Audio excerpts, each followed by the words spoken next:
শংকৰ মাধৱয় ভেদ ঈশ্বৰ গুৰু নাহি দুইত পৰ দুহান নামক কীৰ্তন কৰিয়া কৃত প্ৰীত হুৱে নৰ ৰাম কৃত প্ৰীত হুৱে আও হৰি আও ৰাম কৃষ্ণ। নিগুণবাদী শুকদেৱে 10টা অৱতাৰৰ কথা ক'লে। শেষৰ অৱতাৰটো কি? পৰশুৰাম আৰু ধনন্তৰী। এতিয়া ব্ৰহ্মাদেৱে দেৱৰ্ষি নাৰদক কৈ আছিল, ভাগৱত কৈ আছিল, তেতিয়া সেই সময়ত কৈছে যে ব্ৰহ্মাদেৱে বৰ্তমান এতিয়া পৰশুৰাম আৰু ধনন্তৰী আছে। তাৰমানে সেই সত্যযুগৰ কথা, সত্যযুগতে কৈ আছে। এতিয়ালৈকে এই কথাখিনিকে পৰীক্ষিতক নিগুণবাদী শুকদেৱে কৈ আছিল, সেই আগৰ কথাখিনি। গতিকে যে পৰশুৰামেই শেষ অৱতাৰ বৰ্তমান চলি আছে আৰু ধনন্তৰী আছে। ইয়াৰ পাছত কোন আহিব? ৰামচন্দ্ৰ অৱতাৰ হ'ব। ৰামচন্দ্ৰ অৱতাৰ হৈ কি কৰিব? নহয়নে বাৰু? দণ্ডকাৰণ্যত গ'ল, ৰাৱণৰ কাৰণে সেতু বান্ধিলে আৰু সীতাক উদ্ধাৰ কৰি আনিলে। তাৰপিছত দ্বাপৰ যুগ আহিব। দ্বাপৰ যুগত কৃষ্ণ অৱতাৰ হ'ব। কৃষ্ণ অৱতাৰনো কি কৰিব? ভৱিষ্যতবাণী কৈছে, ভৱিষ্যতবাণী কৈছে। গতিকে আজি আমি কৃষ্ণ অৱতাৰৰ কথন শ্ৰৱণ কৰিম। ভক্তিভাজন বা পাই সমস্ত আজি পবিত্ৰ দিনত আপোনাৰ হ'ব আমি সেৱা নিবেদন জনাইছোঁ। ইতিমধ্যে আমাৰ সত্ৰ সমাজৰে এজন বাপৰ ঘৰত ইয়াৰ আগৰ পাঠখিনি আমি শ্ৰৱণ কৰিছিলোঁ। যিসকল লোক সেই অনুষ্ঠানত উপস্থিত নাছিল তেওঁলোকক অকণমান কৈ দিছোঁ। ভগৱন্তৰ 24টি অৱতাৰ সম্পৰ্কে ব্ৰহ্মাদেৱে দেৱৰ্ষি নাৰদক কৈছিল আৰু দেৱৰ্ষি নাৰদেও ভগৱন্তৰ বিভিন্ন অৱতাৰৰ বিষয়ে জানিবলৈ ইচ্ছা প্ৰকাশ কৰিছিল। আৰু 24টি অৱতাৰৰ ভিতৰত বিশেষ 10টা অৱতাৰৰ কথা ক'লে। আৰু 10টা অৱতাৰৰ ভিতৰত যেতিয়া ব্ৰহ্মাদেৱে দেৱৰ্ষি নাৰদক এই ভাগৱতৰ কথা কৈ আছিল তেতিয়া সত্যযুগ আছিল, যিহেতুকে তেতা দাপৰ কলি এই যুগ অহাই নাই, অৰ্থাৎ ৰামচন্দ্ৰ অৱতাৰ হোৱাই নাই। আৰু সমস্ত অৱতাৰৰ কথাখিনি কোৱাৰ অন্তত কৈছিল যে ইয়াৰ পাছত ৰামচন্দ্ৰ অৱতাৰ হ'ব আৰু ৰামচন্দ্ৰ অৱতাৰ হৈ তেওঁ এইখিনি লীলা কৰিব। আৰু ৰামচন্দ্ৰৰ ভাৰ্যাক বনত থাকোঁতে ৰাৱণে হৰি নিব। আৰু ৰাৱণ এজন প্ৰতাপী বীৰ আছিল, ইমানেই বীৰ আছিল ইন্দ্ৰৰ ঐৰাৱতৰ লগত যুদ্ধ কৰিছিল আৰু ৰাৱণে ইন্দ্ৰৰ ঐৰাৱতৰ দাঁত ভাঙি গুৰি কৰি দিছিল। তাৰ পাছত দেৱৰাজ ইন্দ্ৰই আহি ৰাৱণৰ ৰাজ্যত ৰাৱণৰ ইচ্ছামতে কৰ্ম কৰিব লগা হৈছিল। ব্ৰহ্মাদেৱে বেদ পাঠ কৰিব লগা হৈছিল। মহাদেৱ শিৱই আহি শিৱ পূজা কৰিব লগা মানে পূজা দিবহি লগা হৈছিল ৰাৱণক। এনেকুৱা এজন ৰাৱণ শক্তিশালী কৰি তুলিছিল। পাছত ভগৱন্ত পুৰুষৰ ভাৰ্যাক হৰণ কৰাৰ অপৰাধত সমস্ত জগতক দেখুৱাই দিলে এনে শক্তিশালী ৰাৱণক ভগৱন্তই সমূহ বানৰ সহায়ত নিপাত ঘটালে। আৰু এই পাত্ৰীৰ লগত সহযোগ ৰাখি কৃপালু শংকৰ গুৰুজনাই উপদেশ প্ৰদানত কৈছে যে যিবিলাক ধন টকা পইচা বল সকলো এদিন নিপাত হৈ যাব, যেনেকৈ ৰাৱণৰ নিপাত হৈছে। গতিকে এইবিলাক এৰা, ভগৱন্তৰ চৰণত লাগা, অন্য দেৱী দেৱ সেৱা নকৰিবা, কৃষ্ণতে মন দিয়া, কৃষ্ণৰ অৰ্থে হস্তে কাম কৰা আৰু কৃষ্ণৰ গৃহক যত্নে চলা আৰু নিৰন্তৰে ৰাম নাম বোলা বুলি কৈ এই পাঠটি ইমানতে সমাপ্তি কৰিছে। ইয়াৰ পাছত আহিলে সপ্তম অধ্যায় পদ কৃষ্ণ অৱতাৰ কথন। ইয়াৰ পৰাই আমাৰ আজি পাঠটি আৰম্ভ হ'ব। অকণমান আভাস এটা দি দিলোঁ আৰু এইটো নিয়মো। আচলতে আগৰ পাঠটো অকণমান আভাস এটা পালে বা কোনোবা এজন নহাকৈও থাকিব পাৰি কিবা এটা কাৰণত, অকণমান আভাস দি দিয়াটো বৰ এটা ভুল নহয় বুলি ভাবোঁ। আৰু আমাৰো অকণমান ৰিপিট হৈ যায়, শুনা আঁত এটা লাগি যাব। গতিকে এতিয়া সপ্তম অধ্যায় আছে পদ কৃষ্ণ অৱতাৰৰ কথন। হে ৰাম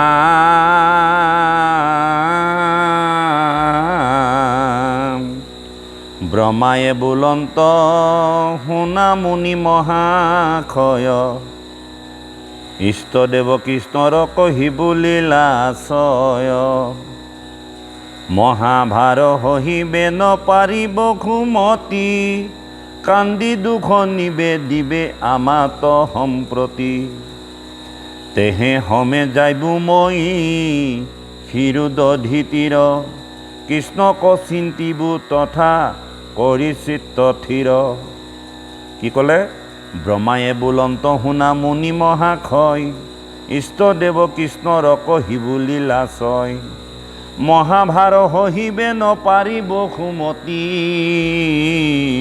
কান্দি দুখ নিবেদিবে আমাত সম্প্ৰতি কি ক'লে এগৰাকী মাতৃ বহু সন্তান জন্ম দিব পাৰে আৰু মাতৃয়ে জন্ম দি কেতিয়াও দুখ অনুভৱ নকৰে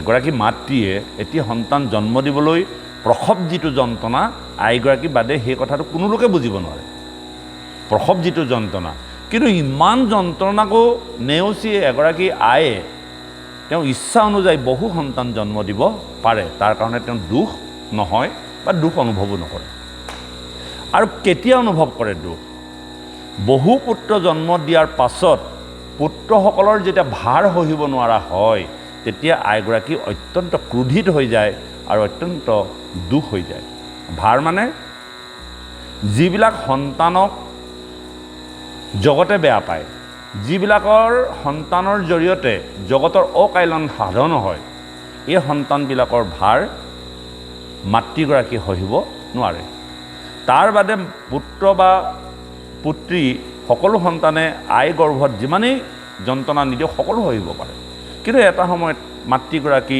ক্ৰোধিত হৈ যায় ঠিক একেধৰণৰ মাতৃ আমি 7গৰাকী মাতৃৰ কথা আপোনালোকক প্ৰকাশ কৰিছিলোঁ তাৰ ভিতৰতে এগৰাকী বসুমতী আই গৰ্ভত যিবিলাক সন্তান ব্ৰহ্মাদেৱে জন্ম দিলে আৰু সেই ব্ৰহ্মাদেৱৰ সন্তানবিলাকৰ ভাৰ পৃথিৱীত সহিব নোৱাৰা হ'ল আই বসুমতীয়ে আৰু নোৱাৰি পেলাই তেওঁ দুখ অনুভৱ কৰি কান্দি কান্দি ব্ৰহ্মাদেৱৰ ওচৰত স্তুতি কৰিলে হে পিতৃদেৱ তুমি কেনেকুৱা সন্তান জন্ম দিলা সেই সন্তানবিলাক কোন কোন কংস চানু শিশুপাল দুৰ্যোধন দুঃশাসন ৰাৱণ কুম্ভকৰ্ণ এইবিলাক এই সন্তানবিলাকো বসুমতী আয়ে কিন্তু এই সন্তানবিলাকৰ মাতৃৰ বুকুত থাকি যি অতাস্য যি অটপালি এই অটপালি কিন্তু বসুমতী আয়ে সহ্য কৰিব পৰা নাই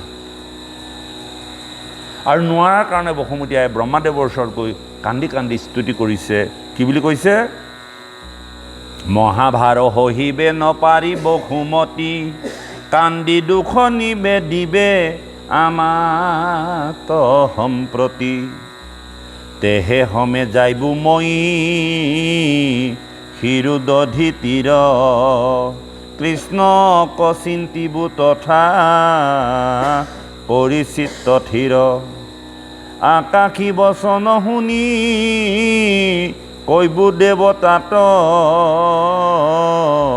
তাৰা হবু অংশে আহি জন্মিবা সাক্ষাৎ মই ক্ষীৰোদধিতীৰলৈ গ'লোঁ একচিত্তে ভগৱন্তৰ চৰণ লক্ষ্য কৰি ভগৱন্তক আৰাধনা কৰিলোঁ আৰু তেনেহেন সময়তে আকাশবাণীয়ে ঘোষণা কৰিলে যে তুমি হে ব্ৰহ্মাদেৱ তুমি চিন্তা নকৰিবা মই সমস্ত দেৱতাৰ সহিতে মৰ্ত্যত গৈ ঠায়ে ঠায়ে জন্ম ল'ম আৰু জন্মি পেলাই মই তোমাৰ ভূভাৰ হৰণ কৰিম পাছে লীলা কৰি দেৱ ভগৱন্ত দৈৱকীৰ গৰ্ভে আহি বেকত হৈ বন্ত ভকতৰ বাক্য পালি নৰ ৰূপ ধৰি অনন্দ ঘৰে গোকুলে বহিবা ছত্ম কৰি ভৱিষ্যতবাণী কৈ আছে ব্ৰহ্মাদেৱে দেৱৰ্ষি নাৰদক যে তেওঁ ক'ত মনুষ্য অৱতাৰ গ্ৰহণ কৰি ক'ত তেওঁ স্থিতি ল'ব গোকুলত আৰু ছত্মবেগ ধৰি থাকিব হে ৰাম ঈশ্বৰ বুলিয়া নজানিবে অজ্ঞযত কৰ্ম দ্বাৰে নিজ গুণ হৈবে বেকত তেওঁ যে ঈশ্বৰ এই কথাটো কোনেও নাজানিব আৰু তেওঁ কৰ্মৰ দ্বাৰাই জগতক জনাই দিব যে তেওঁ এজন ঈশ্বৰ যেনে 3 দিনতেই তেওঁ পুতনাক বধ কৰিলে অঘাসুৰ বকাসুৰ চক্ৰবাদ দৈত্যক বধ কৰিলে তেওঁ যে ঈশ্বৰ এইটো কথা নাজানে। কাৰণ এজন মনুষ্যই যি খায়, এজন মনুষ্যই যেনেধৰণে আচৰণ কৰে, এজন মনুষ্যই যেনেকৈ মাতৃৰ গৰ্ভত জন্মগ্ৰহণ কৰি মাতৃৰ কোলাত বিস্তাৰ ত্যাগ কৰে, মাটি খায়, উমলে, যেনেকৈ এটি শিশুৰ যিটো স্বভাৱগত ব্যৱস্থা, এই ব্যৱস্থা তেওঁ দেখুৱাইছে ছদ্ম কৰি। নহ'লে তেওঁ যদি ঈশ্বৰ হয়, তেওঁ যদি মাটি নাখালেহেঁতেন, তেওঁ যদি বিস্তাৰ ত্যাগ নকৰিলেহেঁতেন, তেওঁ যদি লোকৰ ঘৰত মাখন চুৰ নকৰিলেহেঁতেন, তেন্তে বুজিলেহেঁতেন যে এওঁ মনুষ্যৰ নিচিনা নহয়, তেওঁ কিবা ঐশ্বৰিক শক্তিৰ শিশু। গতিকে ভগৱন্ত পুৰুষে শিশুকালত আমাৰ জীৱনত থকা শিশুসকলে যিমানখিনি কৰ্ম কৰিছে, এটাও তেওঁ ভুল কৰা নাই, একজিটিছ কৰিছে। আনকি গোপালসকলৰ লগত যেতিয়া আছিল গৰু চৰাই, তেওঁ কি পিন্ধা নাছিল? জোতা পিন্ধা নাছিল, তেওঁ অস্ত্ৰ ধাৰণ কৰা নাছিল। গোপাল হৈ থাকোঁতে যেতিয়া গুৰ ৰক্ষা কৰিছিল, ভগৱন্তৰ হাতত অস্ত্ৰ নাই আৰু জোতা পিন্ধা নাছিল, কাৰণ বাকী গোপালসকলে জোতা নিপিন্ধিছিল। তেওঁলোকে যেনেধৰণে খাইছিল, যেনেধৰণে হাঁহিছিল, যেনেধৰণে খেলিছিল, ঘিলা খেলিছিল। গতিকে এই ছদ্মবেশবিলাক ধৰি পেলাই তেওঁ যে ঈশ্বৰ, এই কথাখিনি কিন্তু নাজানিছিল, কিন্তু তেওঁ নিজৰ কৰ্মৰ জৰিয়তে জগতত জনাই দিছিল যে মোৰ গাত এক ঐশ্বৰিক শক্তি আছে। বনাগ্নি পান কৰিছিল, কালি দমন কৰিছিল, নহয়নে বাৰু? ব্ৰহ্মাদেৱে যেতিয়া গৰু চুৰ কৰি নিছিল, সিমানখিনি গৰু ইয়াত সৃষ্টি কৰি পেলাই গৰু চৰাই আছে, ক'বই নোৱাৰে। গৃহস্থসকলে ক'বই নোৱাৰে আমাৰ যে আচল গৰুবোৰ নাই, ব্ৰহ্মাই নি একেবাৰে থৈ দিছে ব্ৰহ্মলোকত। আৰু লগে লগে তেওঁ যদি যিমানটা গৰু আছে সিমানটা গৰু বনাই পেলাই প্ৰত্যেকৰ ঘৰে ঘৰে তেওঁ দামুৰি হৈ পি আছে। তেওঁ নিজেই তেওঁ বৎস হৈ দুগ্ধ পান কৰোৱাই আছে প্ৰত্যেক ঘৰ গৃহত। গতিকে এনে কিছুমান লীলা ভগৱন্ত পুৰুষে জগতত অৱতাৰ ধাৰণ কৰি জগতক দেখুৱাই দিছিল। এই কথাটোকে কৈছে, আতি শিশু কালতে কি পালোঁ ভগৱন্ত, অতন পানে পুতনাৰ জীৱ হৰিলন্ত। তৃতীয় মাহতে আতি কৃষ্ণ মহাভাগে, শকত কৌভতাইব চৰণৰ আগে। তৃতীয় মাহ মানে 3 মাহৰ পাছত শকতখন তেওঁ উভতাই পেলাই দিছিল। হে ৰাম, ই কি মনুষ্যৰ কৰ্ম, শুনা মুনিবৰ, এতেকে জানিবা কৃষ্ণ পৰম ঈশ্বৰ। চক্ৰবাত দি পাতিবা গ'লে চিপি ধৰি, নন্দৰ বৰ্জত ফুৰি বেকলীলা কৰি। হামি তুলি বাৰ চলে যশোদানন্দন, মুখৰ ভিতৰে দেখাই বন্ততি ভুৱন। হে ৰাম পৰম বিস্ময় হইবা যশোদা সুন্দৰী, মনে বিমৰিষি থাকি বন্ত হৰিস্মৰি। পাছে গৰ্গ ঋষি আহি থৈবা কৃষ্ণ নাম, গোকুলত আনন্দে কিৰিবা কৃষ্ণ ৰাম। গোপ শিশু হমে গোৱালৰ ঘৰে যায়, চুৰি কৰি ল'ব নোখাই বন্ত যদুৰাই। গোপীগণে খল দিবে যশোদাত আহি, কৃষ্ণ মুখ চাই হতি থাকিবন্ত হাঁহি। এই যে গোপীসকলৰ ঘৰত তেওঁ লৱণো চুৰ কৰিছিল, মাখন চুৰ কৰিছিল, আৰু মাখন চুৰি কৰিবৰ কাৰণেই ভগৱন্তক গোপীসকলে সুবিধাও দিছিল। কেলৈ সুবিধা দিছিল? ৰজা ঘৰৰ শিশু, চুব নোৱাৰে, মৰম কৰিব মন যায়, দেখিবলৈ বৰ ধুনীয়া, ঈক্ষত হাঁহি। আৰু গোপীসকলৰ ঘৰত মাখন খোৱাত গোপীসকলৰ কোনো আপত্তি নাই, কিন্তু গোচৰ দিবলৈ আহি কৃষ্ণক ধৰি শাস্তি দিয়াৰ যিটো ব্যৱস্থা, অৰ্থাৎ আন্তৰিকতা, এই কথাটো কৈছে ভাগৱতে যে গোপীসকলে ভগৱন্তৰ চৰণ, ভগৱন্তৰ হৃদয় চুবৰ কাৰণে তেওঁলোকে এই ব্যৱস্থাখিনি কৰি থাকে। আৰু কৃষ্ণই পোৱাকেই মাখনবিলাক ওলমাই থয়, আৰু কৃষ্ণই গৈ মাখনবিলাক খায়, তাৰ গোচৰ দিবলৈ আহে। কিন্তু যশোদা এগৰাকী মাতৃসুলভ। এই পালিত গোৱালীসকলে কোৱা কথাবিলাক ৰজা ৰাণীয়ে শুনিবলৈ আমনি পাইছে। আমি ৰজাঘৰীয়া পৰিয়াল, সদায় সেই কাষত থকা গোৱালীবিলাকে আহি তোমাৰ আপত্তিবিলাক দি থাকিব, কিমান সহ্য কৰিব। আনকি ভগৱন্ত পুৰুষে মাখনটো খাইছে তাত লেট্ৰিন কৰি থৈ আহে, বিস্ত ত্যাগ কৰি থৈ আহে, আৰু খোৱাটো খুৱাই ভাঙি থৈ আহে নহয়, ভাঙি থৈ আহে। গোৱালীবিলাকে এতিয়া ভাঙি থৈ যে আহে, গোৱালীবিলাকে গম নাপায়। তেওঁলোকে যিটো ফাণ্ড পাতে সেই ফাণ্ডত কৃষ্ণক লগাব নোৱাৰে। এবাৰ গোৱালীসকলে কি কৰিলে, ঘণ্টি আঁৰি থ'লে, প্ৰত্যেকটো মলাতে ঘণ্টি আছে, চুলেই বাজিব, তাৰমানে গিটিং গিটিং গিটিং গিটিং গিটিং বাজিব। তো ভগৱন্ত পুৰুষে এইটো কথাও জানিলে, ঘণ্টি ওলমাই থৈছে। এইবাৰ গোৱালী ঘৰত মাখন খাবলৈ গৈ ঘণ্টিবিলাকক কৈছে, ঐ ঘণ্টি চুপ, এবাৰো নাবাজিবি, এবাৰো বজা নাই। যেতিয়া সকলো মাখন খাই হ'ল, ঘণ্টি বাজি গ'ল, গিটিং গিটিং গিটিং এইবিলাক খাই হ'ল। আকৌ তেতিয়া ভগৱন্ত পুৰুষে কৈছে যে তোমাকতো মই নাবাজিবলৈ কৈছিলোঁ, বোলে মোৰ কাম শেষ।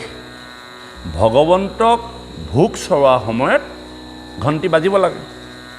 তুমি ভোগ কৰিলা আৰু সেই সময়ত যদি মই নেবাজোঁ, সেইকাৰণে জগন্নাথত যেতিয়া ভগৱন্তৰ ওচৰত প্ৰসাদ দিয়ে, ঘণ্টি বজায়। আমিও দবাটো এনেই নহয়, গুৰুসেৱা কৰিব সময়ত যে দবা কাঁ বজায়, অৰ্থটো সেইটো। যেতিয়া ভগৱন্তক ভোগ চৰায় তেতিয়া ঘণ্টি বাজে। তেতিয়া ঘণ্টিয়ে কৈছে তোমাকতো মই ভোগ চৰালোঁ, এতিয়া মই বাজিলোঁ, আপত্তি নাই নহয়। তুমি খোৱাৰ আগতহে মই বজাব নালাগে, গোপিনীসকলে আহি তোমাক ধৰিব, খাবলৈ নিদিব। অলৰেডি তুমি খালাই, আৰু এতিয়া মোক কাম আছে নহয়, আকৌ তুমি খোৱাৰ সময়ত মইতো বাজিব লাগিব ন। আৰু গোপীসকল আহিলে, কৃষ্ণক ধৰিলে, তাৰ আগতে কাম শেষ, মলাত কোনো মাখন নাই, আৰু ধৰি লৈ বান্ধি যশোদাৰ ওচৰলৈ লৈ যায়। আৰু নি থাকোঁতে কিমান যে চুৱে, কিমান যে মৰম কৰে, হৃদয় হেঁপাহ পলুৱাই পলুৱাই কৃষ্ণৰ শৰীৰ স্পৰ্শ কৰে। এয়া হ'ল গোপী আৰু কৃষ্ণৰ মাজত অহেতু প্ৰেম। অহেতু মানে অহৈতুক, হেতুবিহীন, কোনো ধৰণৰ সাকু নাই, কোনো ধৰণৰ জপনা নাই, কোনো ধৰণৰ নদী নাই, হেতু মানে হ'ল সাকু। আমিও ঠিক তেনেকৈ ভগৱন্তৰ ওচৰলৈ কোনো ধৰণৰ হেতু থাকিব নালাগে, কাৰণ থাকিব নালাগে। বিনা কাৰণত ভগৱন্তৰ চৰণলৈ যাবলৈ ইচ্ছা প্ৰকাশ কৰিব লাগে। হে ৰাম, গোপ শিশু হমে গোৱালৰ ঘৰে যায়, চুৰি কৰি ল'ব নোখাই বন্ত যদুৰাই। গোপীগণে খল দিবে, খল মানে গোচৰ, গোপীগণে খল দিবে যশোদাত আহি, কৃষ্ণ মুখ চাই হতি থাকি বন্ত হাঁহি।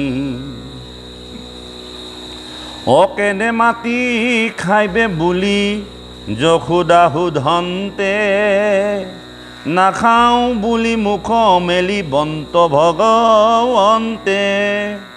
মুখৰ ভিতৰে দেৱী দেখিবে জগত, তুতি নতি কৰিবে ক কৃষ্ণৰ আগত।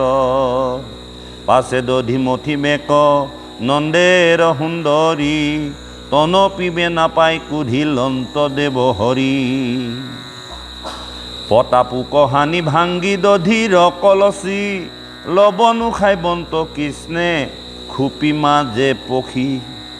তান্ত তাত অনন্তৰে আহি গোৱালৰ মা, লবনো খাই বাৰ দেখি নহৈ বন্ত গাঁও। অনন্ত কৃষ্ণৰ গোপী মহিমা নাজানি, বান্ধি থৈবো বুলিয়া হাতত ধৰি আনি। যত জৰি জুৰি বান্ধে তথাপি নাতয়, এতেকে জানিবা কৃষ্ণ মনুষ্য নোহ। কিমান কষ্ট, কিমান দুখ, কিমান কৃষ্ণই যন্ত্ৰণা দিছে যশোদাক, ঠিকনা নাই। আৰু ভাবিছে যে কিমান সহি থাকিম, বান্ধি থওঁ খন্তেকৰ কাৰণে হ'লেও। মাখন মঠিব নোৱাৰে। আমাৰ যেনেকৈ ধান চাউল লাগিবই গধূলিলৈ, তেওঁলোকৰ মাখনৰ কাম। আমি গৈছোঁ, নন্দৰ ঘৰত গৈছোঁ, আমাৰ ভাগ্য হৈছিল অকল গাখীৰৰ গোন্ধ, অকল গাখীৰ গোন্ধ। যেতিয়া মথুৰা গৈছিলোঁ, মথুৰা উগ্ৰসেন পদূলি মুখতে উগ্ৰসেনৰ ছবিটো আছে, সেইফালে মথুৰালৈ গৈছোঁ আমি। আৰু এইফালে গৈ ঠিক ইয়াৰ পৰা আপোনাৰ সীমানতে নন্দৰ মাজতে যমুনা নদীখন আছে। কথাটো গম পাইছেতো? কথাটো বহুত দূৰ দূৰ নহয়। এনেই জানো বসুদেৱে খোজকাঢ়ি গৈ পাৰ কৰি থৈ ৰাতিটোৰ ভিতৰত আহিব পাৰিছে? বহুত দূৰ নহয়। আৰু নন্দৰ ঘৰত আমি গৈছোঁ, আৰু যেতিয়া ৰাস্তাৰ দুই পাশে কেৱল মাখন মাখন মাখন, আপুনি গোন্ধত ঘিউৰ গোন্ধত থাকিব নোৱাৰে, অকল মাখন। কথাটো গম পাইছেনে? আৰু তাত গৰু বিক্ৰী নকৰে, অকল গোশালা পাব। হাজাৰ হাজাৰ লাখ লাখ গৰু আছে, সেইবোৰ গোশালা বুলিয়ে কয়। কথাটো গম পাইছেনে? কি নহওক, তে আমাৰ যেনেকৈ খেতি পথাৰ ধানকেইডৰা নচপালেই নহ'ব, ঠিক তেওঁলোকৰ মাখন থাকিবই লাগিব ঘৰত। কেৱল ঘিউ মাখনৰে তেওঁলোকৰ কাম। আৰু সেই কামবিলাক কৰিবলৈ কৃষ্ণই নিদিয়ে। আমাৰ যেনেকৈ ঢেঁকীত ধান বানিব লাগে, গধূলি হ'বই এতিয়া, ল'ৰাটোৱে যদি বাৰে প্ৰতি আমনি কৰি থাকে, ঠেকেচা মাৰি বহুৱাই নথবনে বাৰু? তোৰ পৰা আপত্তি নাই, সন্ধিয়া হ'বই এতিয়া, ধানকেইটা বানি শেষ নহ'ব এতিয়াহে মিল। গতিকে তেতিয়া ভাবিলে যে কৃষ্ণই ইমান উৎপাত কৰি থাকে, ইয়াক বান্ধি থৈ দিওঁ, মাখনো খাই থাকে চুৰ কৰি। আৰু সেই বান্ধিবলৈ যাওঁতে নন্দৰ ঘৰত কিমান লাখ গৰু, সিমান ৰছী আছে, আনি কৃষ্ণক বান্ধিব নোৱাৰিল। আৰু নোৱাৰাৰ কাৰণে ভগৱন্ত যে ভকত বৎসল, মাতৃ যশোদাৰ কষ্ট তেওঁ দেখিছে, খেদি ফুৰিছে, খোপা হুলকি পৰিছে, কাপোৰ খহি পৰিছে, সেইটোতে যেতিয়া ধৰিব পৰা নাই, ঘামি গৈছে। আৰু দেখি পেলাই তেওঁ দুখ লাগিছে মাতৃ কষ্ট দেখি। আৰু লাহে লাহে তেওঁ কি কৰিছে, টিকাটো উৰশালৰ ওচৰত ছপাই দিছে, বান্ধা আৰু উপায় নাই।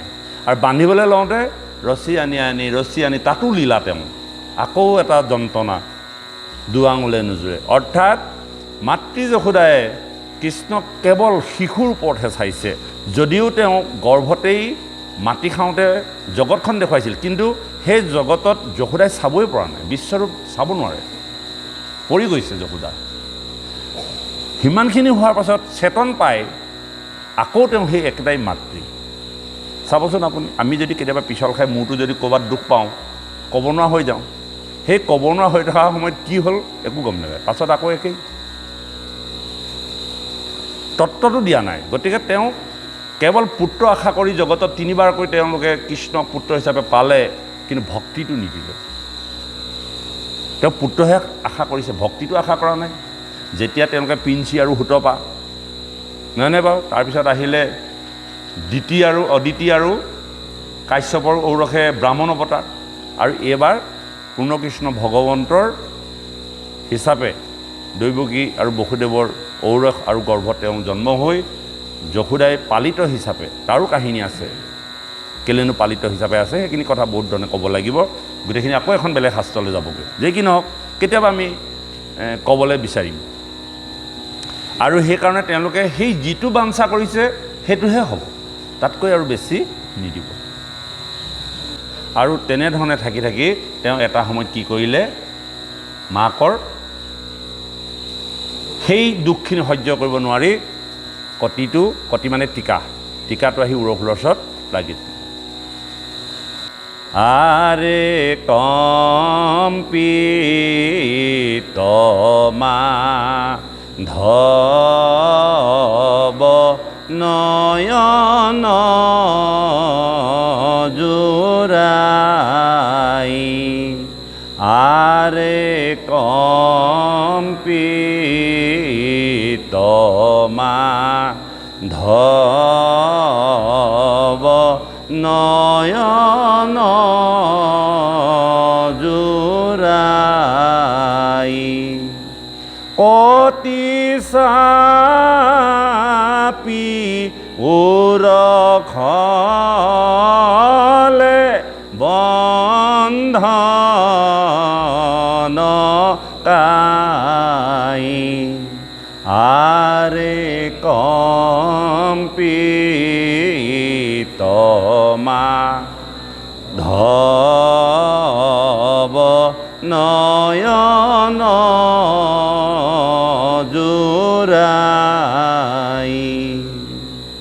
কম্পিত মাধৱ কপি কপি আমি যেনেকৈ ধৰিবলৈ ল'লে একদম কপি থাকে কম্পিত মাধৱ নয়ন জোৰাই চকুকেইটা একদম ভয় কৰি নয়ন জোৰাই আছে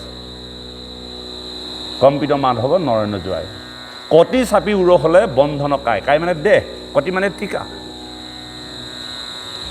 আর কত করত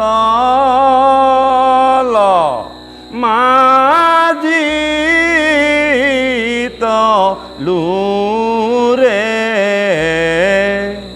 আর কত করত মাঝি লুরে মন্দরু ধন করু নবনীত সুরে মন্দ ৰোধন কৰিম মূৰটো ভাঙি পেলাম আজিতো নৱনীত মানে মাখন তো ডেইলি যে মাখন চুৰ কৰি থাক আজি তোৰ মই মূৰটো ভাঙি পেলাম মন্দ ৰোধন কৰোঁ নৱনীত চুৰ তাৰ মাখন চুৰ নৱনীত শ্যাম কনা অংগ বিৰাজে তাৰক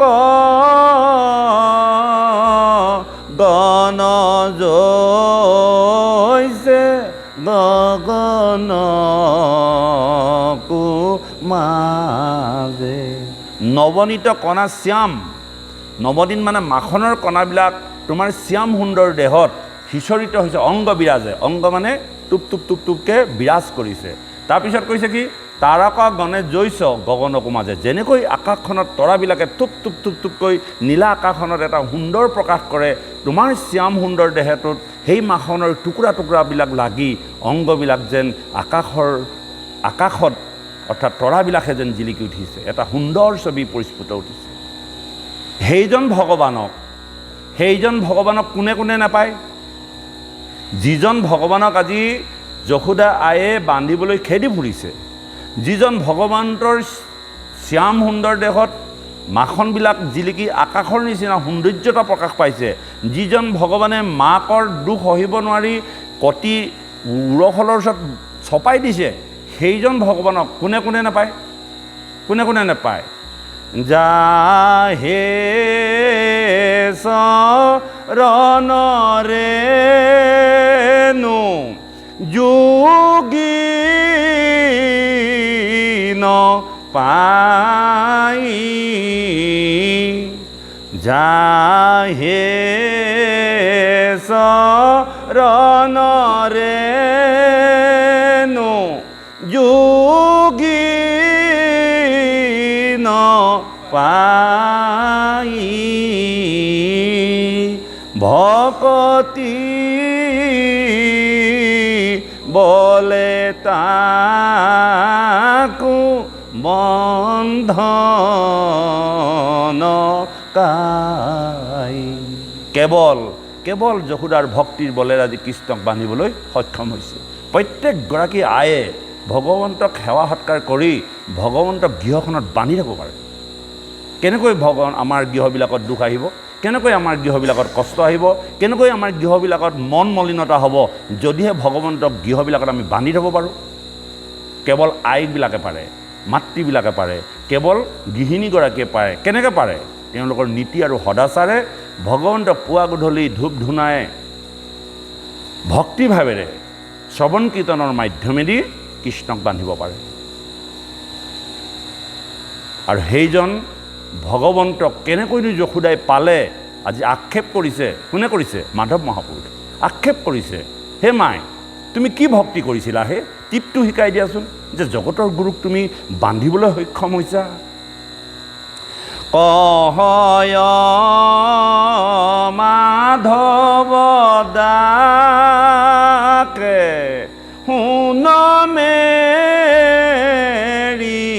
মাই কহয় দাখে শুন মেৰি মাই উহি গত গুৰু হুতকা জগতৰ গুৰু তুমি পুত্ৰ হিচাপে কেনেকৈ পালা সেয়াই কি তপ কৰিছিলা কোৱাচোন আৰে কম্পিত মাধৱ নয়ন জোৰাই এই ভাৱনা মাধৱদেৱৰ হৃদয়ত জাগিত হৈছে আৰু সেইজন মাধৱ পুৰুষে কিয় বাৰু বিবাহ পাশত আবদ্ধ হ'ব যিজনে ভগৱন্তক এনেধৰণে চাব জানে এনেকুৱা এটা দৃষ্টিৰে চাব জানে নিৰ্মল হৈ যাব হৃদয় আৰু সেই কথাবিলাক আমাৰ ইয়াত কৈছে যে জয়ৰাম বান্ধি থৈব বুলিয়া হাতত ধৰি আনি অনন্ত কৃষ্ণৰ গোপী মহিমা নজানি যত জৰি জুৰি বান্ধে তথাপি না তয়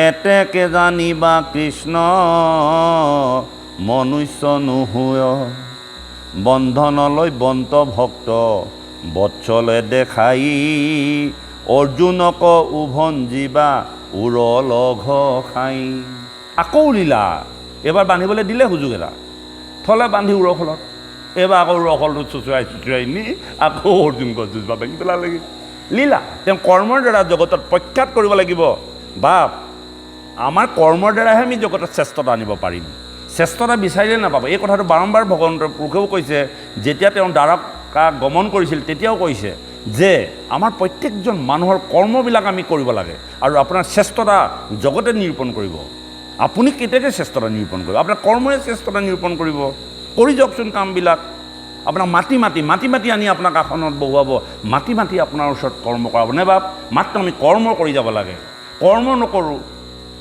কৰ্ম কৰিলেহে আপোনাৰ ভঁৰাল ভৰিব কৰ্ম কৰিলেহে আপোনাৰ খাবলৈ হ'ব কৰ্ম কৰিলেহে আপোনাৰ সৌন্দৰ্যতা আহিব নহ'লে ক'ৰ পৰা আহিব আজি ভগৱন্তই নিজক শক্তিশালী বা তেওঁ যে জগতৰ ঈশ্বৰ তেওঁ যে ঐশ্বৰিক শক্তি আছে তেওঁ কৰ্মৰ দ্বাৰা দেখুৱাইছে তেওঁ কৈ দিব পাৰিলেহেঁতেন চোৱা মই জগতৰ ঈশ্বৰ এইয়া চতুৰ্ভুজ মূৰ্তি ধৰিলোঁ কৈছে নেকি তেওঁ কৰ্মৰ দ্বাৰা কৰিছে প্ৰত্যেকটো লীলাৰ দ্বাৰা তেওঁ সম্পাদন কৰিছে আৰু সেই সম্পাদন কৰা লীলাটোকে কৃষ্ণ সংস্কৃতি বুলি কৈছে কৃষ্ণ এক সংস্কৃতি আমি যদি প্ৰত্যেকে যদি কৃষ্ণৰ সংস্কৃতিটো গ্ৰহণ কৰিব পাৰোঁ এই হ'ল আমাৰ বৈষ্ণৱ মাৰ্গ এয়াই কৃষ্ণ সংস্কৃতি হে ৰাম নন্দে বান্ধ মেলি আহি কে কুলে তুলি লৈ বা গোপগণ হমে ৰামে আনন্দে কিৰিবা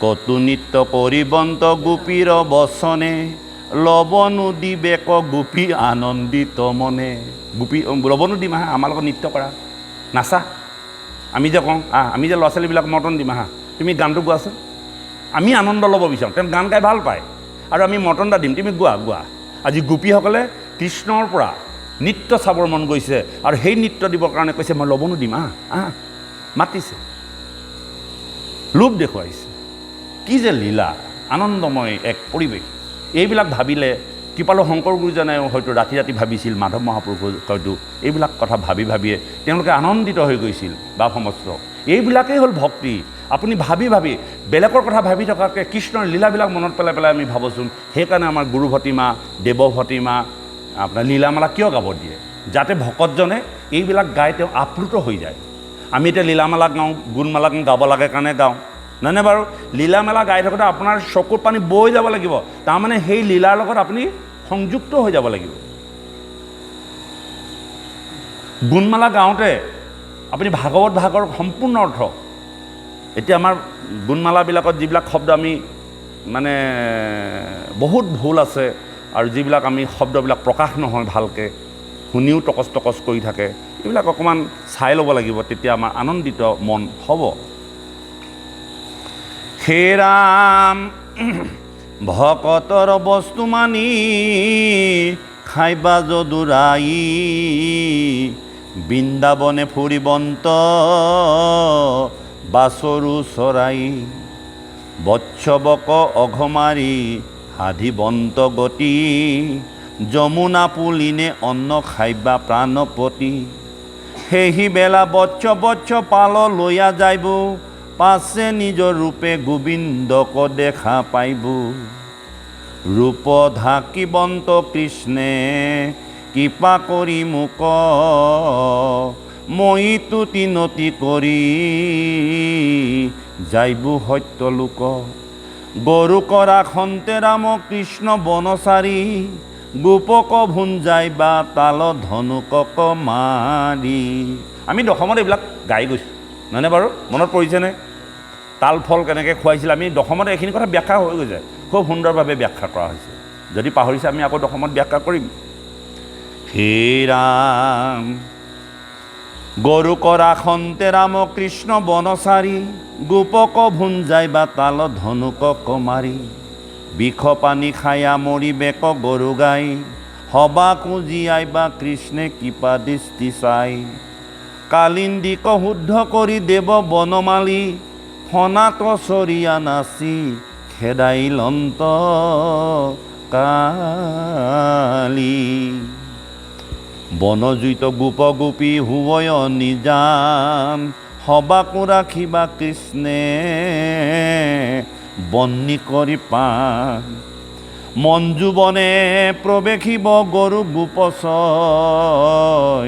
তৈতো অগ্নি পিয়া ৰাখি বন্ত কৃপাময় পলম্বক মৰাই বন্ত বলুৰ হাতত বৃন্দাবনে কিয়া কৰি বন্তনা নাম গোপিকাৰ বস্ত্ৰ হৰি পৰিহাস কৰি অশোকাব নকচলি যাইবা ৰাম হৰি এইখিনি মাৰি আকৌ এবাৰ তেওঁ ক'লৈ গ'লগৈ গোপীসকলক পৰীক্ষা কৰিবলৈ গ'লগৈ গোপীসকলে গা ধুই আছে এবাৰ তেওঁলোকৰ বস্ত্ৰখিনি লৈ পেলাই কদম গছৰ ওপৰত তুলি থৈছে গোপিকাসকলে কাত্যয়নী ব্ৰত পালন কৰি আছে পূৰ্বৰ কথা মতে ভগৱন্তক স্বামী হিচাপে লাগে কিবা এটা পাবলৈ হ'লেও কিবা এটা পুজিবই লাগিব নহয় জানো আমি যেনেকৈ কিবা এটা পাবৰ কাৰণে আগ কৰোঁ ভাওনা এখন আগ কৰোঁ চাকৰি পাবৰ কাৰণে হয় নহয় বাৰু কিবা এটা অসুবিধা হ'লে নাম এষাৰ আগ কৰোঁ আৰু গোপীসকলেও সেই সময়ত কাত্যয়নী এতিয়া কোনোবাই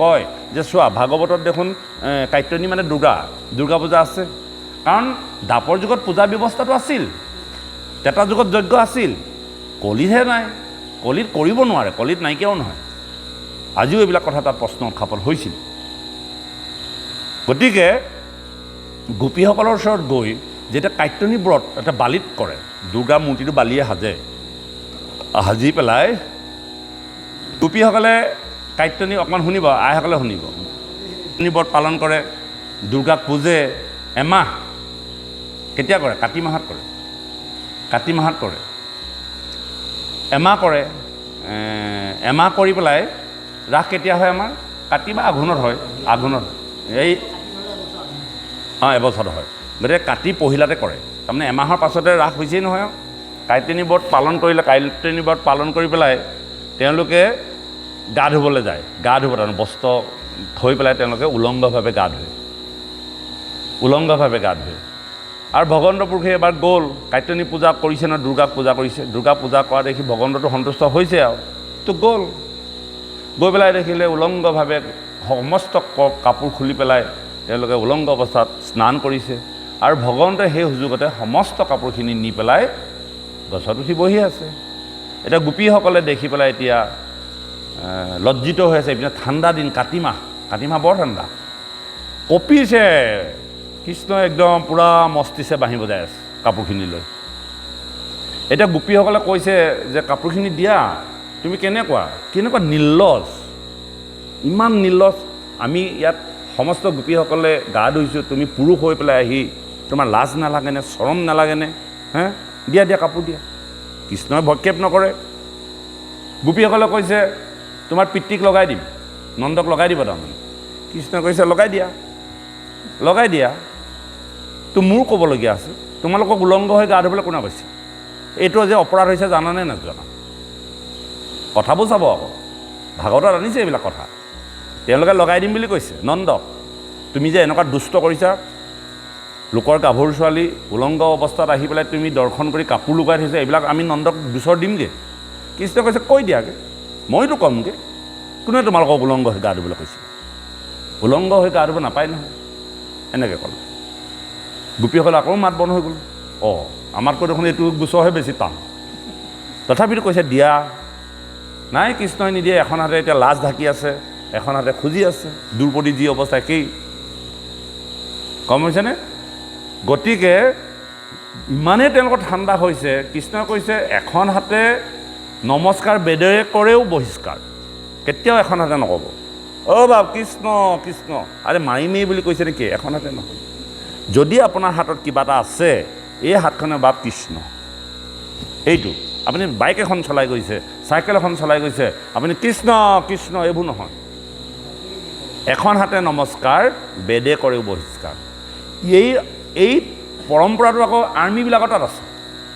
আৰ্মিবিলাকে যেতিয়া চেলুট মাৰে, এই মাথাত এই আগটো লাগিব লাগিব, এনেকুৱা নহয় আকৌ, মাথাত লাগিব লাগিব। তাৰমানে মাথাৰ লগত সংযুক্ত কৰি দুটা। সেইকাৰণে আপুনি পানী এগিলাচ দিলে এই হাতখন লগাই দিব, ধূপডাল ঘূৰাওঁতে এই হাতখন লগাই থাকিব লাগিব।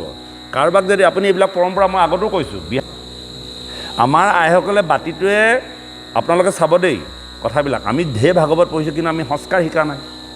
আমাৰ আইসকলে যেতিয়া চাহ দিয়ে কেনেকৈ দিয়ে বাৰু? কেতিয়াবা দুখন হাতে দি পাইছেনে? এখন হাতে দিয়ে চাহ, হয় নাই বাৰু কওঁ? খাব দেই গুড়কণ দিলে। এই চাহ বাতিটো আপুনি এখন হাতেই দিয়ক, কিন্তু আপুনি লগাই দিয়ক। এই সংস্কৃতিবিলাক আপোনালোকে গাঁৱতে থকাৰ কাৰণে নাজানে। আমাৰ যিসকল বাপে হয়তো দেখিছে, আমাৰ আইসকলেও যদি আজিৰ তাৰিখৰ পৰা সেই পৰম্পৰাটো ৰক্ষা কৰে, বোলে বা মই দেখাই দিছোঁ বাৰু, বা কৃষ্ণ দেই, এইটো বাতিত দিলে নহয়, ক্ষতি নাই, গুড়কণ ক্ষতি নাই, ভক্তিহে এইবিলাক। তেতিয়াহে আপোনাৰ সেৱাটো কামত আহিব। গতিকে এখন হাতে নমস্কাৰ বেদে কৰে বহিষ্কাৰ। সেইকাৰণে গোপীসকলে এখন হাতে খুজি আছে, নিদিয়ে। এতিয়া গোপীসকলক কৈছে দুখন হাতে খোজা। দুখন হাতে খুজিলে তেওঁলোকৰ লজ্জা ওলাই পৰে। কৃষ্ণ জানো কম, শিক্ষা দিব লাগিব। নাই নিদিয়ে, তেওঁলোকে নকৰে। ইপিনে ঠাণ্ডা বাঢ়ি আহিছে, কঁপি আহিছে, উপায় নাই। এটা সময়ত দুখন হাতে খুজিলে আৰু কৃষ্ণই বস্ত্ৰ দিলে। এই কথাবিলাকৰ পৰমাৰ্থি অৰ্থ কি? আমাৰ যদি দৃষ্টিটো তেনেকৈ চাওঁ, আমি হয়তো কামভাৱ তাত জাগৃত হ'ব। কিন্তু ইয়াৰ দৃষ্টিটো হ'ল, যদি তেওঁলোকে ভগৱন্তক, তেতিয়া ভগৱন্তক কৈছে, কৃষ্ণ প্ৰভুৱে কৈছে, তোমালোকে কাৰ কাৰণে পূজা কৰিছিলা? বোলে তোমাক আমি পাবৰ কাৰণে পূজা কৰিছিলোঁ। যদি তোমালোকে মোক পাবৰ কাৰণে পূজা কৰিছা, মই স্বামী তোমালোকক, বোলে অঁ স্বামী, তোমাক স্বামী হিচাপে পাব বিচাৰোঁ। তেতিয়া স্বামীৰ আগত পত্নী কিহৰ লাজ? লাজ কৰে জানো? পত্নীয়ে নকৰে। পত্নী আৰু স্বামীৰ মাজত লজ্জা নাই নহয়। তোমালোকৰ লজ্জা ক'ৰ পৰা আহিল? তাৰমানে মই তোমালোকৰ স্বামী নহয়, তোমালোকে মুখেহে স্বামী বিচাৰি আছা।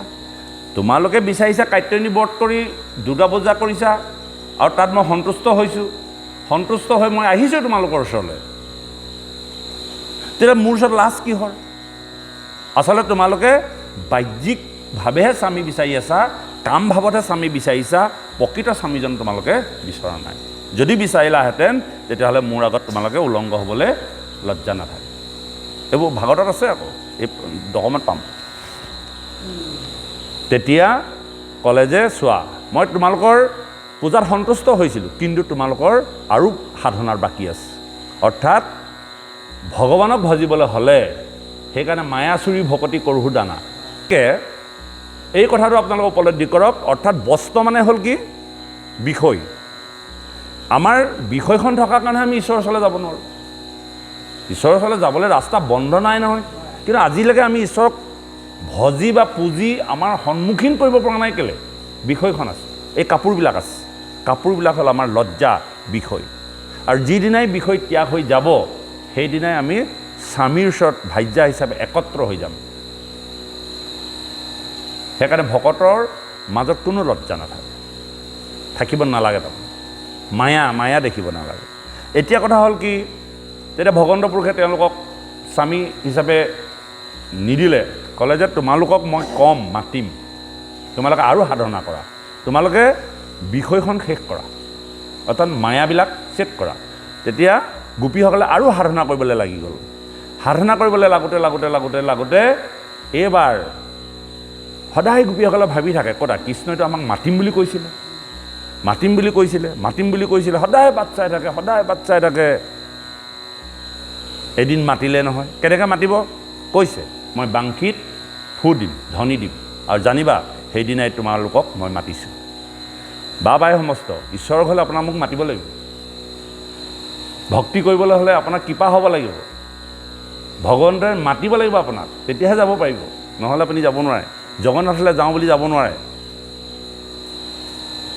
বহুত মানুহ জগন্নাথলৈ গৈ ৰাস্তাৰ পৰা ঘূৰি আহিছে, যাব নোৱাৰে। ভগৱন্তই মাতিব লাগিব আপোনাক, ঈশ্বৰে মাতিব লাগিব। আমি যে কওঁ লাগ দিব লাগিব বুলি, বোলে কণ্ঠলগ্ন হৈছে দেই, ঈশ্বৰ আপোনাৰ শৰীৰত বহি ল'বহি লাগিব, নহ'লে ক'ব। আৰু এদিন বাংশী ধ্বনি দিলে বৃন্দাবনত, শৰতৰ পূৰ্ণিমাত যমুনাৰ বালিত বাংশী ধ্বনি দিলে, গোপীসকলে শুনিলে।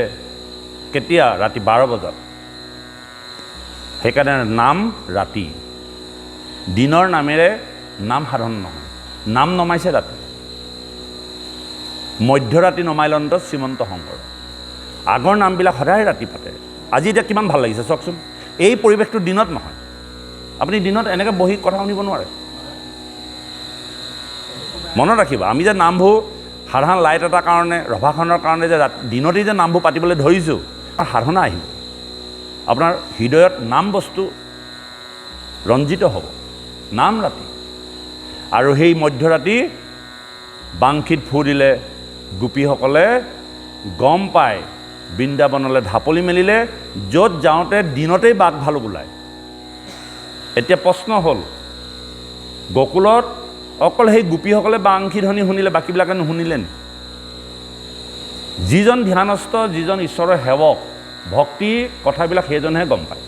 সেইজনে সদায় সিয়ান, সদায় তেওঁ ধ্যানস্থ হৈ থাকে। ক'ৰবাত যদি ভাগৱত গাইছে তাতো ধ্যানস্থ হ'ব, ক'ৰবাত যদি দবা এটা মাৰিছে তাতো ধ্যানস্থ হ'ব, বহু দূৰত যদি মাইকত ভাগৱত অকণমান পঢ়িছে তাতো ধ্যানস্থ হ'ব। অৰ্থাৎ তেওঁ মন আৰু প্ৰাণ সমস্ত কৃষ্ণৰ ওচৰত অৰ্পিত হৈ থাকিলে যোনেই যেনেকৈ নাগাওক তাতেই তেওঁ মনটো দিব। আৰু যাৰ নাই, বহু সুললিত কণ্ঠেৰে ভাগৱত গালেও তাৰ হৃদয়ত ভাগৱত শুনোৱাব আপুনি নোৱাৰে। বোলে তোমাৰ কথাবিলাক আমাৰ হৃদয়ত প্ৰৱেশ নকৰে, খুব সুন্দৰ সুৰ লাগিব, লৈ আনিব পৰা যাব, ডাঙৰ কথা নহয়। কিন্তু শুনিব বা মনত ৰাখিব পাৰিম নে নোৱাৰিম, আচলতে এইটো কথা নহয়। যদি আপোনাৰ একান্ত ভক্তি আছে, শ্ৰদ্ধা আছে, কোনো সুৰ কিবা কিবিয়ে আপোনাক ৰক্ষা কৰিব নোৱাৰে। গতিকে বাংশীৰ ধ্বনি বজালে, গোপীসকলে শুনিলে, দৌৰ মাৰিলে। কৃষ্ণ আকৌ লীলা, কৃষ্ণ এতিয়া নেচাই। গোপীসকলে এতিয়া লাজ কৰিছে, তেওঁৱে মাতিছে। যেতিয়া আপোনালোকৰ অনুষ্ঠানবিলাকলৈ ভকতক মাতিব, ভকতক যেতিয়া গুৰুত্ব নিদিব, ভকতজনে কেনেকুৱা লাগে বাৰু? হে, আগবাঢ়ি যে আহোঁ আমি ভৰিটো ধুৱাবলৈ তামোল এখন লৈ, ভকতজনক কিমান ভাল লাগে। অন্তৰৰ কথা কৈছোঁ, লাগে নে নালাগে? গ'লোঁ, বহুত টাইম গৈ থিয় হৈ আছোঁ, কঠ এখনো নিদিয়ে, দিবলৈ মানুহ গৃহস্থ নাথাকেই। ভকতে কঠ এখন দিলে দিব, নিজে লৈ বহিলে বহিব, নাই ভকতক মাতিবলৈ মানুহ নাই। গ'লেও বহিলেও বহিবি, নবহিলেও নবহিবি, গুৰুত্ব নাই আৰু তাৰমানে সদায় পাই থকা ভকতে। বোলে এই ভক্তিবিলাক তেনেকৈ আছে। আজি গোপীসকলক কৃষ্ণই মাতিলে, আগতে মাতিম বুলি কৈ থৈছিলে, এতিয়া বাংশী ধ্বনিও দিলে, গোপীসকলো গ'ল, কিন্তু কৃষ্ণই এতিয়া কেৰাহীকো নাচায়। আৰে তেওঁৱে মাতিছে, আহিছোঁ আমি, তেওঁৱে আকৌ আমাক ইমান অপমান কৰিছে, লাজ দিছে, এনেকুৱা। তেতিয়া কৃষ্ণক ক'লে, যেনেকৈ আপোনাৰ সতী গৈ দেউতাকৰ আগত ঘূৰি আছিল, বিভিন্ন ধৰণৰ ভংগীমাত গোপীসকলে কৃষ্ণৰ ওচৰত আশে পাশে আছে, কৃষ্ণই গুৰুত্ব দিয়া নাই। এইবাৰ কৃষ্ণই লাহেকৈ মাত লগাইছে, তোমালোকে ৰাতি কেলৈ আহিলা? কোনে আহিবলৈ কৈছিলে? তোমালোকৰ স্বামী নাই, ল'ৰা ছোৱালী নাই ঘৰত? সোনকালে গুচি যোৱা, সূৰ্য উদয় হোৱাৰ আগতেই, নহ'লে জগতে তোমালোকক কাইলৈ বা তোমালোকৰ স্বামীজনে ঘৰ সোমাব নিদিব, ৰাতিৰ ভিতৰতে সকলো কাম শেষ হৈ যাব। কৃষ্ণই কৈছে, মাতোতেও মাতিছে, এতিয়া কৈছে কোনে আহিবলৈ কৈছে? তোমালোকৰ স্বামী নাই, ল'ৰা ছোৱালীবিলাক কি হ'ল? এই ৰাস্তাটো দিনতে আহিবলৈ ভয়, আৰু এই ৰাতিখন ঢপলিয়াই আহিলে তোমালোকে। বা সমস্ত ঈশ্বৰক ভজিবলৈ গ'লে বহুত বাধা থাকিব, এইবিলাক ভক্তিৰ কথা আছে। তাত সমস্ত বাধাত তেজিব লাগিব। আপোনাৰ জীৱনত বহুত বাধা আহিব, বহুত বাধা আহিব। সেইটোকে কৈছে, এই মধ্যৰাতি দিনতেই বাঘ ভালুক ওলায়, ইমান যন্ত্ৰণা আছে ঈশ্বৰক ভজিবলৈ, আৰু সেইবিলাকো তেজি পেলাই নিজৰ স্বামীজনক তেজিছে, সতী সন্তান তেজিছে, তাৰমানে বিষয়খন তেজিছে। কৃষ্ণৰ প্ৰতি ধাৱমান হৈছে আৰু কৃষ্ণই কৈছে যোৱাকে যোৱা, সূৰ্য উদয় হোৱাৰ আগতে যোৱাগে, নহ'লে কাইলৈ জগতত কিলিংখা আহিব, নিজৰ স্বামী থাকোঁতে অন্য স্বামী ভজা, যোৱা। এতিয়া গোপীসকলে কৃষ্ণৰ ওচৰত কৈছে আমি যামগৈ বাৰু, তুমি এটা প্ৰশ্নৰ উত্তৰ দিয়া আমাক। বোলে কি প্ৰশ্ন? আমি এটা প্ৰশ্ন কৰিম, উত্তৰ দিয়া। ভাগৱতত লিখিছে, ভূমি লিখি যেতিয়া গেধা ছাত্ৰজনক মাষ্টৰজনে সোধে ঐ এইটো ক, সি ক'ব নোৱাৰিলে কি কয়, বুঢ়া আঙুলিৰে এই পৃথিৱীখন আগবাগ কৰি থাকে, তললৈ মূৰ কৰি থাকে নে নাথাকে? ক'বও নোৱাৰে, এতিয়া ভূমি লেখন বুলি কৈছে, বুঢ়া আঙুলিয়ে ভূমি লিখি থাকে, গোপীবিলাকে ভূমি লিখি আছে। সেইবিলাক কথা কওঁতে লাজ পাইছে, চৰম পাইছে, মাতৰো মাতিলে, এতিয়া আকৌ যাগে বুলি কৈছে। এতিয়া গোপীসকলে মূৰ দাঙি কৈছে যে আমি তোমাক এটা কওঁ, তুমি তাৰ উত্তৰ দিয়া। কাহিনীটো এনেধৰণৰ, আপোনালোকক কৈছোঁ, আকৌ কৈছোঁ মনত থাকিবৰ কাৰণে, যে এজন স্বামী আছিল, তেওঁ এগৰাকী পতিব্ৰতা ভাৰ্যা আছিল। পতিব্ৰতা ভাৰ্যাগৰাকীয়ে স্বামীক ইমানেই পুজিছে, ইমানেই সৎকাৰ কৰে, তেওঁ এগৰাকী সতী। তেওঁক সেৱা শুশ্ৰূষা নকৰাকৈ কোনোদিনে ভক্ষণ নকৰে, ক'লৈকো নেযায় নুসুধাকৈ। মানে পতিব্ৰতাত এগৰাকী আই যিখিনি চৰিত্ৰ, সেই চৰিত্ৰখিনি তেওঁ সাধন কৰে। এতিয়া তেওঁ ঘৰতেই আইগৰাকীয়ে পুজি থাকিলেইতো নহ'ব, কেৰেলালৈ যাব লাগিব বা গুজৰাটলৈ যাব লাগিব, দুপইচা আনিব লাগিব। ঘৰত আৰু আইগৰাকীয়ে সেৱা সৎকাৰ কৰি থাকিব, তাকে তেওঁ চাই থাকিলেতো ঘৰত খাবলৈ নহ'ব। আৰু এদিন সেই স্বামীজন অৰ্থৰ অভাৱত দূৰলৈ কাম কৰিবলৈ যাব লগা হ'ল। এতিয়া আইগৰাকীয়ে সেই স্বামীজন যে যাবগৈ, পিছদিনাৰ পৰা কোনজন স্বামীক সেৱা কৰি তেওঁ ভক্ষণ কৰিব, কোনজন স্বামীক তেওঁ সুধি পেলাই ইফালে সিফালে যাব, এই কথাটো আইগৰাকীয়ে স্বামীজনক সুধিছে। চোৱা, তোমাক মই প্ৰত্যেক দিনে ভঞ্জনা কৰোঁ, প্ৰত্যেক দিনে সেৱা কৰোঁ, শ্ৰদ্ধা কৰোঁ, তোমাক নিদিয়াকৈ মই নাখাওঁ আৰু তোমাক নুসুধাকৈ ক'লৈকো নাযাওঁ, প্ৰত্যেকটো কথা স্বামীৰ আজ্ঞাত তেওঁ চলে। আৰু এতিয়া যে তুমি যাবলৈ ওলাইছা কৰ্মৰ সিদ্ধান্তত, কালিলৈৰ পৰা মোৰ কি হ'ব? তেতিয়া স্বামীজনে কি ক'লে জানে?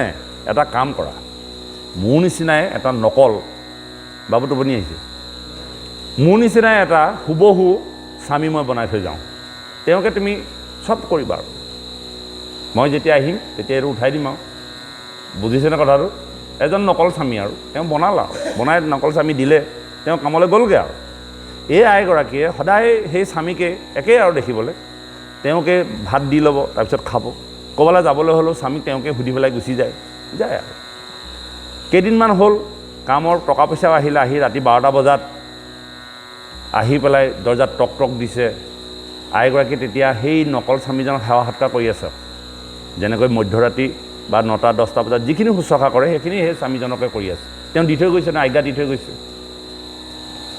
যেনেকৈ আপোনাৰ কোনে কৰিছিলে?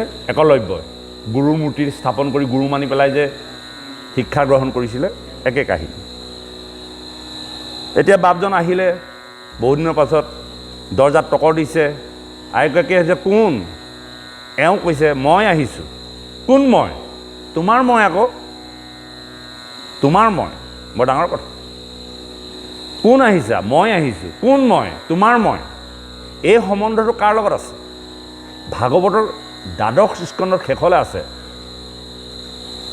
আছে, চহা, অৰ্থাৎ ময়ে তুমি, তুমিয়ে মই। কথাটো গমিছেনে? 12শ স্কন্ধত আছে এই তত্ত্বটো, একেবাৰে শেষত। তেতিয়া কৈছে যে তোমাৰ মই, তেতিয়া আইগৰাকীয়ে জানিলে যে মোৰ স্বামী আহিছে। তোমাৰ মই মানে মোৰ মই কোন? ভগৱন্তই কৈছে মূৰ ভকত, মোৰ বুলি ক'ব পাৰিব লাগিব আপোনাক। ভগৱন্তই দাবী কৰিব লাগিব যে এয়া মোৰ ভকত। আপুনি ক'ব লাগিব মোৰ কৃপালু গুৰুজনা, মোৰ বুলি ক'ব পাৰিব লাগিব আপুনি, দাবীদাৰ। ভগৱান আনৰ লগত শ্বেয়াৰ, যেনেকৈ এগৰাকী আয়ে নিজৰ স্বামীজনক অন্যৰ লগত শ্বেয়াৰ কৰিব নোৱাৰে, আপুনিও ভগৱন্তক আনৰ লগত শ্বেয়াৰ কৰিব নোৱাৰে। মোৰ স্বামী, মোৰ ভগৱন্ত, মোৰ কৃপালু শংকৰ গুৰুজনা, মোৰ কৰি থাকক, আনৰ নহয়, মোৰ, মই এৰিব নোৱাৰোঁ তেওঁক। এই ভাৱনালৈ আমি উন্নীত হ'ব লাগিব। এতিয়া আইগৰাকী আহিলে, এতিয়া কৃষ্ণক সুধিছে তুমি কোৱা। এতিয়া সন্মুখত দুজন স্বামী, এজন নকল স্বামী, এজন অৰিজিনেল স্বামী। অৰিজিনেল স্বামী আহিলে, ইপিনে নকল স্বামী সেৱা সৎকাৰ কৰি আছে। এতিয়া তেওঁ পূজা অৰ্চনা শেষ হোৱা নাই। এতিয়া নকল স্বামীক যদি সেৱা সৎকাৰ কৰি থাকে, অৰিজিনেল স্বামীজনে খং উঠিব, দৰ্জা খুলি নিদিলে, কিমান চিঞৰি থাকিব, ইমান দূৰৰ পৰা আহিছে। আৰু এইজনক যদি আধৰুৱা পূজা কৰে, নকল স্বামীজন অহাৰ লগে লগে যদি দৌৰি যায়, এইজনেতো দুখ হ'ব। অতদিনে মোক পুজি আছিলা, এতিয়া তোমাৰ সেইজন আহিলা কাৰণে মোক কি পাত্তা দিলা, আধৰুৱা কৰিলা।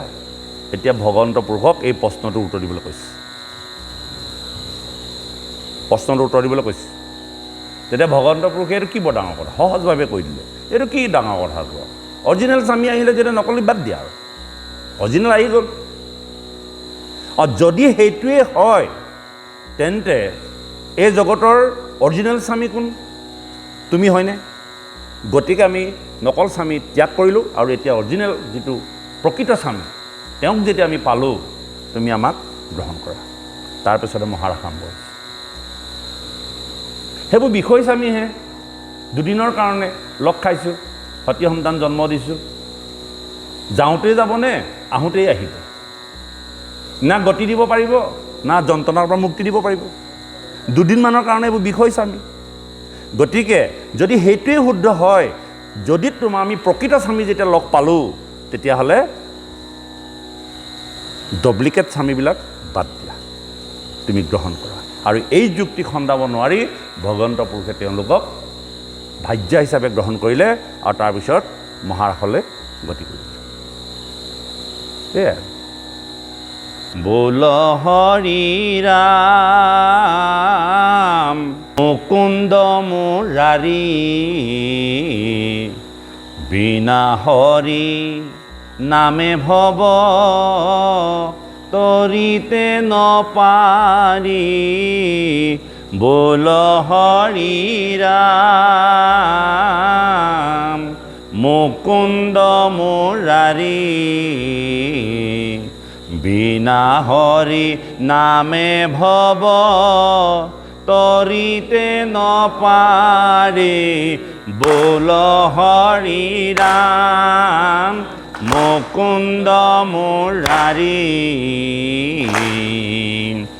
বিনা হৰি নামে ভৱ তৰিতে নপাৰি। বোল হৰি ৰাম মুকুন্দ মুৰাৰী, বিনা হৰি নামে ভৱ তৰিতে নপাৰি। মুকমুনি বদতি নিয়ো পৰীক্ষিত, অহো ৰাখ ক্ৰিয়া কথা কৃষ্ণৰ চৰিত। বোল হৰি ৰাম মুকুন্দ মুৰাৰী, বিনা হৰি নামে ভৱ তৰিতে নপাৰি। বোল হৰি ৰাম হৰত কালৰ ৰাতি অতি বিতোপন, ৰাখ ক্ৰিয়া কৰিতে কৃষ্ণৰ ভৈল মন। বোল হৰি ৰাম মুকুন্দ মুৰাৰী, বিনা হৰি নামে ভৱ তৰিতে নপাৰি। বোল হৰি ৰাম এ ৰাম ভৈৰন্ত উদিত ছন্দ পূৰ্ব দিশ হন্তে, কামাতুৰ স্থিৰ যেন সন্ত্ৰাপে মাজন্তে। বোল হৰি ৰাম মুকুন্দ মুৰাৰী, বিনা হৰি নামে ভৱ তৰিতে নপাৰি। বোল হৰি ৰাম অখণ্ড মণ্ডল ছন্দ দেখিলন্ত হৰি, কুংকুমে অৰুণ লক্ষ্মী মুখ পদ্ম হৰি। বোল হৰি ৰাম মুকুন্দ মুৰাৰী, বিনা হৰি নামে ভৱ তৰিতে নপাৰি। বোল হৰি ৰাম ৰণকো দেখিলা ছন্দ ৰশ্মিৰে ৰঞ্জিত উচ্চৰ মধুৰ কৰি হৰি গাইলা গীত বোল হৰি ৰাম মুকুন্দ মুৰাৰী বিনা হৰি নামে ভৱ তৰিতে নপাৰি বোল হৰি ৰাম শুনি কামে উত্ৰাৱল ভূঞা গোপী গণে দিলে কলবৰ গীত ধনী নিৰীক্ষণে বোল হৰি ৰাম মুকুন্দ মুৰাৰী বিনে হৰি নামে ভৱ তৰিতে নপাৰি বোল হৰি অ ৰাম কুণ্ড এ ৰাম কৰ্ণৰ কুণ্ডল দোলে বেগত শান্তিতে চিত্তত ধৰিলা কৃষ্ণে চলৈ অলক্ষিতে বোল হৰি হৰি বিনা হৰি নামে ভৱ তৰিতে নপাৰি বোল হৰি হে ৰাম কতো গোপী যাই গাই দুহনক এৰি আশাতে থাকিলা দুগ্ধ চৰু সৈতে পৰি বোল হৰি ৰাম অনন্ত মুৰাৰী বিনা হৰি নামে ভৱ তৰিতে নপাৰি বোল হৰি ৰাম মুকুন্দ মুৰাৰী বিনা হৰি নামে ভৱ তৰিতে নপাৰি বোল হৰি ৰাম ৰাম পিয়ন্তে আছিলা শিশু তাহাকো নগনি পিয়ন্তে আছিলা শিশু তাহাকো নগনি অতি শুশ্ৰূষাকো এৰি যাই কতো জনি বোল হৰি ৰাম মুকুন্দ মুৰাৰী বিনা হৰি নামে ভৱ তৰিতে নপাৰি বোল হৰি অ ৰাম কতো গোপী আছিল স্বামীক পৰিখন্তে কতো গোপী আছিল স্বামীক পৰিখন্তে আধা ভুঞ্জা হুয়া কতো যাই লৱৰন্তে বোল হৰি ৰাম মুকুন্দ মুৰাৰী বিনা হৰি নামে ভৱ তৰিতে নপাৰি বোল হৰি ৰাম অ কৃষ্ণৰ শ্ৰৱণে যেন হৰি দাস গণে কৃষ্ণৰ শ্ৰৱণে যেন হৰি দাস গণে এৰৈ কাম্য কৰ্ম হবে তদ গদ মনে বিনা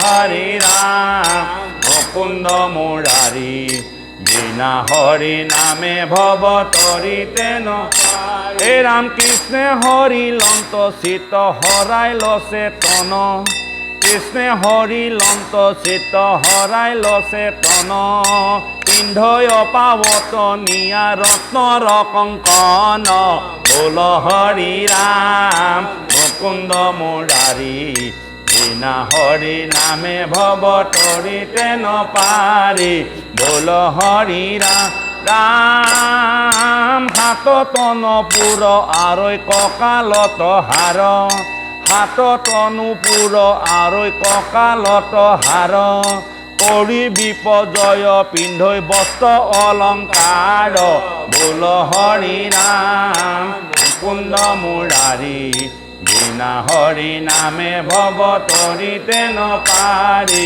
বোল হৰি হে ৰাম তথাপি কৃষ্ণক পাইলে গোপিকাসকল তথাপি কৃষ্ণক পাইলে গোপিকাসকল ভকতৰ কৰ্ম যেন নভৈল বিফল বোল হৰি ৰাম মুকুন্দ মুৰাৰী বিনা হৰি নামে ভৱ তৰিতে নপাৰি বোল হৰি নিবাৰয় পতি পিতৃ ভাতৃ আগ ভেন্তে নিবাৰয় পতি পেটে ভাতৃ আগ ভেন্তে বিমোহিত হুয়া হবে লৰে গোপিনী বল হৰি ৰাম বিনা হৰি নামে ভৱ তৰিতে অৰাম নিবাৰয় পতি পেটে ভাতৃ আগ ভেন্তে নিবাৰয় পতি পেটে ভাতৃ আগ ভেন্তে গোবিন্দে হৰিল চিত্ৰ তথাপি নোলতে বল হৰি ৰাম মুকুন্দ মুৰাৰী বিনা হৰি নামে ভৱ তৰিতে ৰাম বিমোহিত হুয়া হবে লয়ে গোপিনী বিমোহিত হুয়া হবে লয়ে গোপিনী হৰি ভকতক যেন নলংঘে বিঘিনী বল হৰি ৰাম মুকুন্দ মুৰাৰী বিনা হৰি নামে ভৱ তৰিতে নপাৰি বল হৰি যাইবে নপাই গৃহ মধ্যে কটু গোপী গণ মনে ধৰি কৰিলা কৃষ্ণক আলিংগন বল হৰি ৰাম মুকুন্দ মুৰাৰী বিনা হৰি নামে ভৱ অনেক জন্মৰ কৰ্ম বন্ধ কৰি ক্ষীণ এৰি তনু তেখনে কৃষ্ণত গৈলা লীন হৰি ৰাম মুকুন্দ মুৰাৰী বিনা হৰি নামে ভৱ তৰিতে পুছে পৰীক্ষিতে শুনি মিলিল সংশয় যাৰ বুদ্ধি মাধৱক সেৱৈ গোপী ছয় বল হৰি ৰাম মুকুন্দ মুৰাৰী বিনা হৰি নামে ভৱ তৰিতে তথাপি মুখক পাইলে কিনো বিপজয় বোলা হৰি হৰি হৌক পাপৰ পলয় বল হৰি ৰাম মুকুন্দ মুৰাৰী বিনা হৰি নামে ভৱ তৰিতে কাম পুছে পৰীক্ষিতে শুনি মিলিল সংশয় যাৰ বুদ্ধি মাধৱক সেৱৈ গোপী ছয় বল হৰি ৰাম মুকুন্দ মুৰাৰী বিনা হৰি নামে ভৱ তৰিতে তথাপি মুখক পাইলে কিনো বিপজয় বোলা হৰি হৰি হৌক পাপৰ পলয় বল হৰি ৰাম মুকুন্দ মুৰাৰী বিনা হৰি নামে ভৱ তৰিতে নপায়। ইয়াত ধুনীয়া শব্দ কেইটামান কৈছে, মনত ৰাখি থব। পুছে পৰীক্ষিতে শুনি মিলিল সংশয়। এই কাহিনীটোত আপোনালোকৰ সংশয় আহিছে, মোৰো আহিছে, আৰু এইটো পৰীক্ষিতও আহিছে যে যিগৰাকী গোপীয়ে নিজৰ স্বামী তেজি আনৰ স্বামীক ভজিলে আৰু তেওঁলোকে গতি পালে। এইটোতো মোৰ সন্দেহ হৈছে। কিলে সন্দেহ হৈছে? পুছে পৰীক্ষিতে শুনি মিলিলে সংশয় যাৰ বুদ্ধি মাধৱকে সেৱৈ গোপী ছয়। যাৰ বুদ্ধি মানে এজন স্বামী থাকোঁতে অন্য স্বামীক ভজা, সেইটো যাৰ বুদ্ধি বুলি কয়। তাৰমানে বেশ্যা বুদ্ধি, বেশ্যা চৰিত্ৰ। বেশ্যা শব্দটো অনা নাই, তাৰমানে যাৰ বুদ্ধি, উপপতি ভজে। গতিকে কৈছে পুছে পৰীক্ষিতে শুনি মিলিলে সংশয় যাৰ বুদ্ধি মাধৱকে সেৱৈ গোপী ছয়। প্ৰেম কামনা কৰি ভগৱানক ভজিলে, নিজৰ স্বামীক ত্যাগ কৰিলে আৰু সেইজনে গতি পাইলে। মোৰ মনত সন্দেহ আহিছে। তথাপি মুখ্যক পাইলে কিনো বিপৰ্যয়। হা ভগৱান, এইটোতো একদম জানিব নলগীয়া কথা, শুনিব নলগীয়া এটা বিপৰ্যয়ৰ কথা। কাম ভাৱেৰে বুজিও তেওঁ গতি পাইছে। বোলা হৰি হৰি হৌক পাপৰ পলয়। ইয়াৰ পাছৰখিনিত বৰ ধুনীয়াকৈ কৈছে কথাখিনি, তাৰ উত্তৰখিনি দিব লাগিব নহয়। যে কি নহওক, পাঠটিৰ লগত সম্বন্ধ ৰাখি কীৰ্তন ভাগ কৰিলোঁ। অপাৰখিনি মাৰ্জনা কৰিব। আজিলৈ